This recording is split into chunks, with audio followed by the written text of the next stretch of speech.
A quiet place day 1 cinema കണ്ട് തിയേറ്ററിൽ നിന്ന് കാണുമ്പോൾ എന്താ പറയുക ഭയങ്കര ചെറുതായി തോന്നി ഈ സിനിമ. കാരണം ഫസ്റ്റ് ഹാഫ് 1 മണിക്കൂറും സെക്കൻഡ് ഹാഫ് അരമണിക്കൂറിലും പടം കഴിഞ്ഞ്. അപ്പം ഞാൻ ഇത്രയും ചെറിയ പടമായിരുന്നു എന്ന് വിചാരിച്ച് വീട്ടിലേക്ക് വന്ന് ഗൂഗിൾ ചെയ്ത് നോക്കുമ്പോഴാണ് മനസ്സിലായത് പ്രീവിയസ് 2 ഫിലിംസിനേക്കാൾ ഈ സിനിമയ്ക്ക് ശരിക്കും പറഞ്ഞാൽ 2-3 മിനിറ്റ് കൂടുതലുണ്ട്. ചെറിയ സിനിമയല്ല, പക്ഷെ അത് തിയേറ്ററിൽ നിന്ന് കാണുമ്പോൾ ഭയങ്കര ചെറുതായിട്ടാണ് തോന്നിയത്.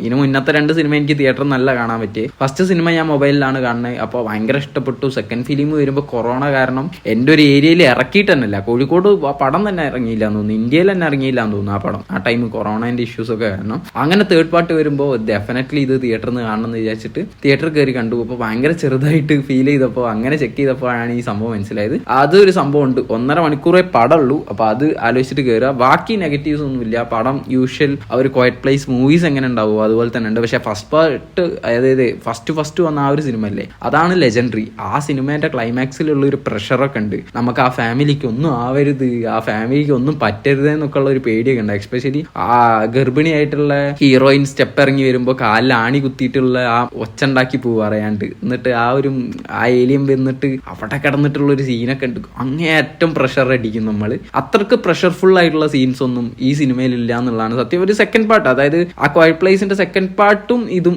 ഏകദേശം ഒരു സാമ്യമുണ്ട്. ആ ഒരു ഏലിയൻ സൗണ്ട് കേട്ട് വന്നതിന് ശേഷമുള്ള ആ ഓട്ടവും ആ ഒരു എസ്കേപ്പിംഗ് പരിപാടിയൊക്കെ ഇല്ലേ, അതൊക്കെ ഇതിൽ നന്നായിട്ട് ട്രൈ ചെയ്തിരിക്കണേ. അതുപോലെ തന്നെ സ്ട്രേഞ്ചർ തിങ്സിൽ എഡി മൻസനായിട്ട് അഭിനയിച്ച ആ ഒരു പുള്ളി ഈ ഇതിലേക്ക് വന്നിട്ട് എറിക് എന്ന് പറഞ്ഞിട്ട് ഒരു റോൾ ചെയ്തേക്കണ്. മൂപ്പരും പിന്നെ സാം എന്ന് പറഞ്ഞിട്ടുള്ള ഒരു ക്യാരക്ടറുമാണ് ഇതിൽ മെയിൻ ആയിട്ട് ഈ സിനിമയിൽ മെയിൻ ക്യാരക്ടേഴ്സ് എന്ന് വേണമെങ്കിൽ പറയാം. അവർ രണ്ടാളാണ് ഈ സിനിമയിൽ മെയിൻ ക്യാരക്ടേഴ്സ്. അവരെ ചുറ്റിപ്പറ്റി ഇത് എനിക്ക് ഭയങ്കര പ്രഷർഫുൾ ആയിട്ട് ഈ സിനിമയിൽ തോന്നിയ ഒരു സീൻ എന്ന് വെച്ചാൽ എറിക്കിന്റെ ഒരു സീനാണ്. ആ എറിക് എന്ന് പറഞ്ഞ ക്യാരക്ടറും ഒരു പൂച്ചയും ഉള്ള ഒരു സീനുണ്ട്. ഇത് സീനാണ്, അത് നിങ്ങൾ സിനിമ കണ്ടിട്ട് മനസ്സിലാക്കുക. ആ ഒരു സീൻ എനിക്ക് ഭയങ്കരമായിട്ട് വർക്കായി. നല്ല രീതിയിൽ ആ ഏലിയനെ വെച്ചിട്ട് ഒരു നമ്മളൊന്ന് പേടിക്കും ചെറുതായിട്ട്, ഒന്നും പറ്റരുത്, ചത്ത് ആ ഒരു മൂഡാണ് ആ സീൻ മൊത്തത്തിൽ. അത് നല്ലൊരു സിനിമ തന്നെ 1.5 മണിക്കൂറല്ലോ. അപ്പോൾ റിവ്യൂ മാത്രം വലിച്ചു നീട്ടി കൊണ്ടുപോകണം എന്നില്ല.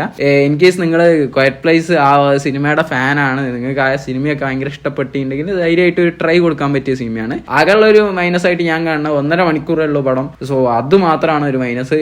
ഇൻ കേസ് നിങ്ങൾ ആ സിനിമേന്റെ ഒരു ഫ്രാഞ്ചൈസിന്റെ ഫാനാണ്, ആ സിനിമ തിയേറ്ററിൽ നിന്ന് ട്രൈ ചെയ്യേണ്ട സിനിമയാണ്. കാരണം അത്രയും സൗണ്ട് ക്വാളിറ്റി, സൗണ്ട് ഡിപ്പാർട്ട്മെന്റ് ഒക്കെ നല്ല രീതിയിൽ വർക്ക് ചെയ്യുന്ന ഒരു സിനിമയാണ് ഈ ക്വയറ്റ് പ്ലേസ് എന്ന് പറയുന്ന സിനിമ. അപ്പൊ ആ ഒരു സൗണ്ടൊക്കെ എനിക്ക് തോന്നുന്നില്ല ഒരു നോർമൽ ഹെഡ്സെറ്റിൽ നിങ്ങൾക്ക് വീട്ടിലിരുന്ന് കാണുമ്പോൾ അത്ര അങ്ങേയറ്റം ഫീൽ ചെയ്യാൻ പറ്റുന്നു. സോ നിങ്ങൾക്ക് പൈസയും 1.5 മണിക്കൂറിന്റെ ടൈമേ തിയേറ്ററിൽ ഇരിക്കാൻ പറ്റും എന്നുള്ള വിഷമവും ഇല്ലെങ്കിൽ നിങ്ങൾക്ക് ധൈര്യമായിട്ട് തിയേറ്ററിൽ പോയി ട്രൈ ചെയ്യാൻ പറ്റിയ ഒരു സിനിമയാണ് ഈ ക്വയറ്റ് പ്ലേസ് ഡേ 1. എനിക്ക് ഭയങ്കരമായിട്ട് ഇഷ്ടപ്പെട്ടു. നിങ്ങളും കണ്ടിട്ട് നിങ്ങളുടെ അഭിപ്രായം കമന്റ്സ് പറയാം.